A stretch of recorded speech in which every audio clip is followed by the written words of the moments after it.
Hi, my name is Steve Philbrook from Aquaventure Dive and Photo Center, and today we're going to be talking about the Inon Z-240 Type 4 strobe. This is Inon's 4th generation version of the Z-240.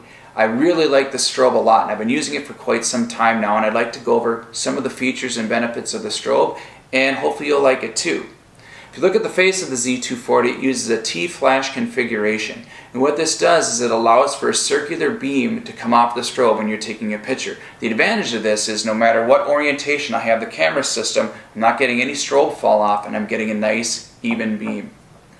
It also has a focus light on the front of the strobe, which I find useful. If I'm shooting into a crevice, I can turn the focus light on to help create contrast for my camera to achieve focus lock. Now let's take a look at the rear of the Z-240.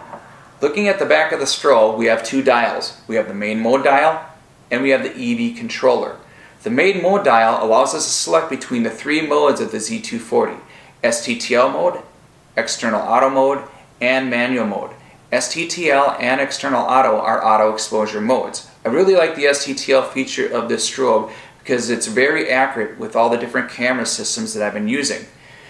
I also like the manual mode a lot. The manual mode allows us to select 13 half EV steps of precision lighting, so I can dial the strobe up and down to the precise output that I need to achieve proper exposure.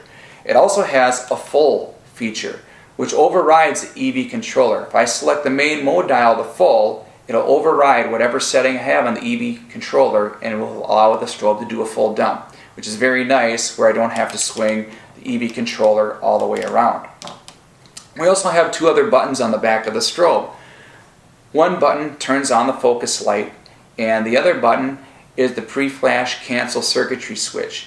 This allows us to configure the strobe to whether we have one flash or a number of pre-flashes, or if we're connecting the strobe via electrical sync cord. Now let's turn our attention towards the battery compartment portion of the strobe. I think this is another really cool feature. The battery compartment is kept separate from the strobe's inner circuit. The advantage of this is if we flood our strobe underwater, the water doesn't enter the inner circuit of the strobe and destroy the strobe.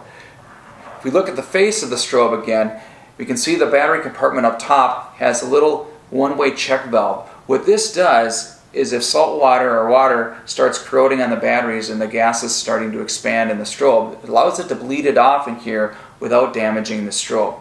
I think that's another really cool feature. Lastly, the Z-240 is powered by 4 AA batteries. If you use nickel metal hydride rechargeable batteries, you get 320 full powered flashes with a 1.6 second recycle time, which is great for a full day of diving on your next dive trip.